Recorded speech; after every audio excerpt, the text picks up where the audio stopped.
우리나라 가계부채가 1,800조 원을 돌파했죠. 그 국가부채도 뭐 1,100조를 돌파했는데 이게 지금 굉장히 빠른 속도로 증가하고 있어요. 근데 이 부채는 아시겠지만 이자는 복리 개념이 복리. 그러니까 부채가 증가하는 숫자가 경제 성장률이 어떤 증가하는 숫자보다 훨씬 빨라요. 부채가 증가하는 폭이. 그래서 이런 어떤 부채에 대한 탕감이 없으면, 부채 탕감이 없으면 점점 더 그 부가, 전체 부가 소수의 채권자 계급, 금융 과도한테 집중되게 돼 있어요. 복리 때문에.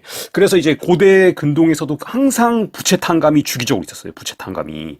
이 클린 슬레이트라고 이걸 말하는데 뭔 얘기냐면 이제 슬레이트가 석판이에요. 석판. 이 고대는 이 석판에다가 그 어떤 기록을 했잖아요. 종이가 발명되기 전에는. 그래서 이 석판에다 채무 관계, 채권 관계 이런 걸 기록한 석판을 그러니까 깨끗하게 한다. 클린 슬레이트. 그러니까 뭐냐면은 이 고대 왕들은 항상 이 금융 과두 그러니까 이 금융가들, 돈놀이하는 애들, 걔네들을 견제했어요. 고대 왕들은 특히 이제 그 뭐 이 바벨론도 마찬가지고, 그러니까 고대 근동, 뭐 이스라엘이라든지 시리아 이런 데 있는 왕들이 그런 어떤 채권자들, 금융가들을 계속해서 때려잡는 역할을 했어요. 왜냐면은 이 부채를 만지게 되면은 결국에는 자기 생산물로 못 갚으면 노예가 되는 건데 이런 애들이 이제 어떤 일반 평민들, 민중들을 자기들의 사적 노예로 예속시켜버리면 왕은 이제 자기의 그 노예를 통해서 세금도, 아니, 그러니까 그 사람들이 평민일 때, 그냥 어떤 자유민일 때 그들로부터 세금도 받고 그 사람들을 징병해서 자기 군인으로 쓰고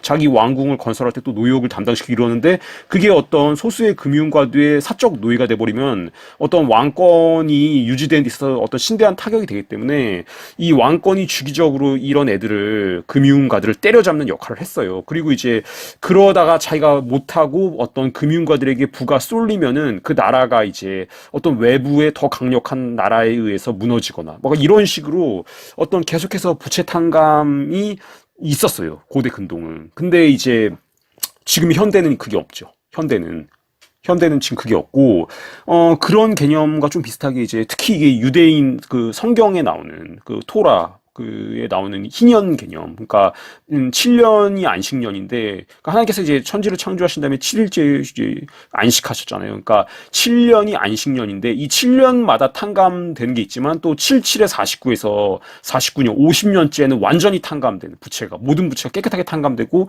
토지도 만약에 자기가 토지를 그 어떤 분배받은 거, 여호수아가 이제 들어갔을 때 12지파한테 땅 분배를 하잖아요. 근데 그거를 어떤 경제적으로 어려가지고 그 팔았으면 그게 그냥 원 소유주한테 복귀돼요. 희년 50년마다. 물론 이제 유대인들이 이거 잘 그대로 지키지는 못했는데 이게 좀 놀라운 법이죠. 완전히 채무 채권 관계가 그냥 말소돼 버려요. 50년마다 한 번씩. 근데 이렇게 됐을 때 굉장히 사회가 건전하게 유지될 수 있는데 이런 희년제도가 없이 그냥 부채가 계속 누적되게 되면 부채는 복리로 증가하는데 경제 성장은 그거보다 훨씬 낮은 숫자로 증가하기 때문에 결국에는 이제 채권을 갖고 있는 소수의 채권자들이 굉장히 그 이자가 점점 커져요. 이자. 원금을 뭐 수십 배를 넘어서 커지면서 나중에는 소수의 채권자가 거의 전체의 부를 독점하게 돼요. 근데 그게 지금 현대의 양상이고, 이를테면, 미국은 지금 우리나라가 국가부채가 뭐, 이제 뭐, 1,000조, 광의의 국가부채 해봤자 뭐 2,000조인데, 미국은 지금 4만 조예요. 4만 조. 사경, 4만 조. 그럼 미국의 이 4만 조, 미국 정부는 누구한테 이 빚을 진 거냐? 미국 정부의 채권자는 FED예요, 연준. 그럼 연준이 이제 이렇게 어떤 자기 또 채권, 자기 갖고 있는 미국 채권을 또 팔죠. 기관한테도 팔고 개인한테도 팔고 하는데 그렇게 그걸 사가는 대규모로 사가는 기관이 또 연준을 소유한 애들 거예요. 그러니까 지금 우리가 잘 여러분은 모르시겠지만 실제로 세계의 부의 상당 부분을 극소수가 지금 독점하고 있어요. 이 연준, FED, 연준의 소유주가 누구냐? 이걸 이제 유스터스 머린즈가 그 초기에 연준이 성립할 때 문서를 입수해가지고 공개했죠. 연준의 그 지분 구성은 이렇게 돼요. 그러니까 영국의 로스차일드 뱅크, 그리고 이제 함부르크의 워버그 뱅크. 이 함부르크는 그 로스차일드의 북미 대리인이에요. 그리고 뉴욕의 쿤앤랍 뱅크. 그 쿤롭도 로스차일드 대리인이에요. 그리고 이제 그 로스차일드의 체이스 내셔널 뱅크. 그리고 이제 JP 모건의 그 내셔널 상업은 이게 지금 JP 모건 체이스가 됐는데 얘네 JP 모건도 로스차일드 대리님. 이거 어떻게 알 수 있냐면 JP 모건이 이제 죽었는데 그 죽을 때 20세기 그 초반에 죽었어요. 근데 죽을 때 유서를 남겼는데 실제 자기 돈이 19%만 자기 거예요. 나머지 81%는 로스차일드랑 로스차일드 계열의 사람들에게 상속되게 돼 있어요. 그 유서에. 그러니까 대리인이에요, 얘도. 그리고 이제 락펠러의 내셔널 시티뱅크. 락펠러도 좀 갖고 있는데 대충 이거 나온 걸 보면은 그 70% 정도가 로스차일드 계열 은행이 연준의 대주주예요. 그러니까 연준에서 이제 그 미국 정부가 이제 연준에 돈을 빌리는 그 개념으로 달러를 발행하면은 그 국채 이자가 그 발행하는 비용의 이자로 6%를 연 6%를 미국 정부가 연준에 지급해야 되는데, 그러니까 한마디로 미국민의 세금의 상당 부분이 연준 소유주한테 이자로 맨날 가고 있어요. 근데 연준이 이제 1913년에 생겼는데 지금 생긴 지 이제 110년 됐죠. 근데 이 이자가 이자에서 지금 미국 정부가 연준가 지고 있는 빚이 4만 조인데 그 이자랑 못 갚죠, 이거. 누구나 다 알고 있는 사실 아니에요. 이거 못 갚는다는 거. 근데 지금 모든 경제학자들이 이 얘기 안 하잖아요. 그러니까 이런 지금 감당할 수 없는 빚에 대한 얘기는 안 하고 그냥 모든 것은 뭐 생산과 소비에 의해서 시장에 보이지 않는 손에 의해서 뭐 돌아가고 자동으로 어쩌고 저쩌고. 근데 이 빚은 그냥 없는 것처럼 얘기하거든요. 부채는. 막대한 부채가 있는데 그거 없는 것처럼 얘기하거든요. 지금 경제학자라는 애들이. 근데 이런 어떤 부채 기반 경제는 그 궁극적으로 극소수의 채권자가 모든 부를 다 갖게 된다.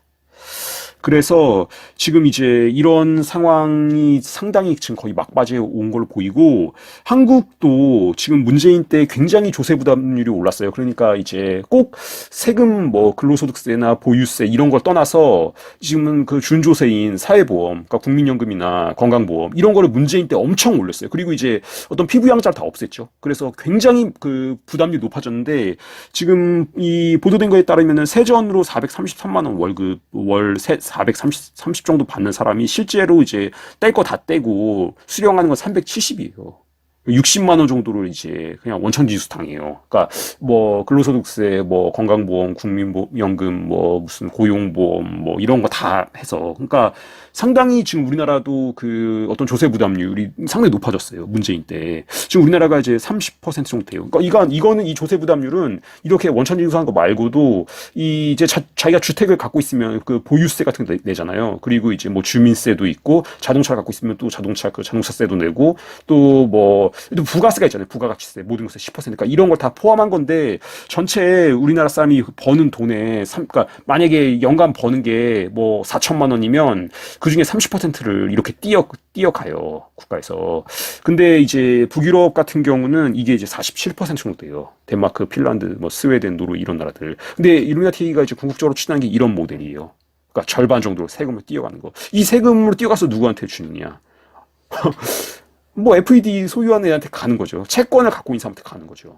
일반 사람들이 실제로 노동을 해서 그들이 벌어들이는 실질 가치가 그 어떤 채권이라는 형태로, 복리라는 형태로 실제로 노동을 하는 게 아니라 그냥 어떤 계속해서 이자를 키우는 그 이자를 받는 애들한테 넘어가는 거죠.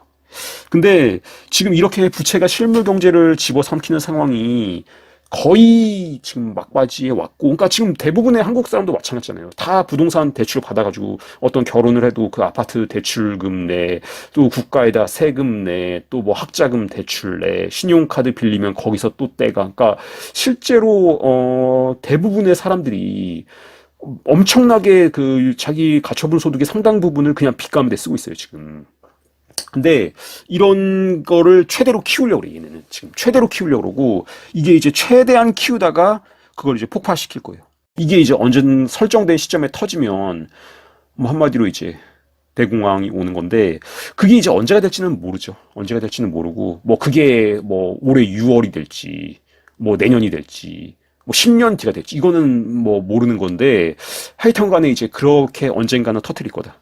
그러고 이제 이렇게 어떤 굉장한 부채와 그 대공황에서, 아마도, 이건 뭐 저의 생각인데, 그런 모든 채무채권 관계를 말소하는 일종의 탕감을 내밀면서 CBDC로 넘어가게 될 거다.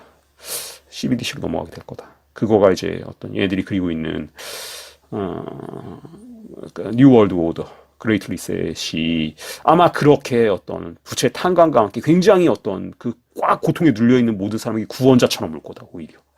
그러나 그 실제는 이제 완전한 통제를 목적으로 하는 그런 건데, 하여튼 지금 그래서 이 부채 기반 경제, 이 그 그리스도께서 그 주기도문 거기서 기도를 가르쳐 달라고 했을 때 이제 주기도문 가르쳐 주신데, 거기서 이제 그렇게 말하니까 그 우리에게 죄 지은 자를 사하여 준 것 같이 우리의 죄를 사하여 주옵시고, 이런 구절이 나오는데 이게 번역이 사실은 좀 잘못된 거예요. 그러니까 헬라어로 이제 그 죄는 하마르티아예요. 헬라어로. 그러니까 이 신약 성경에 헬라어로 쓰였는데 이 하마르티아인데, 여기서 우리에게 죄 지은 자를 사하여 준 것 같이 이 헬라어 원어가 하마르티아가 아니에요.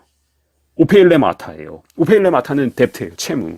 그러니까 우리에게 빚진 자를 사하여 준 것 같이요. 예수께서 가르치신 기도가 원래 우리에게 빚진 자를 사하여 준 것 같이. 근데 그걸 이제 우리에게 죄 지은 자를 사하여 준 것처럼 바꿔버렸죠.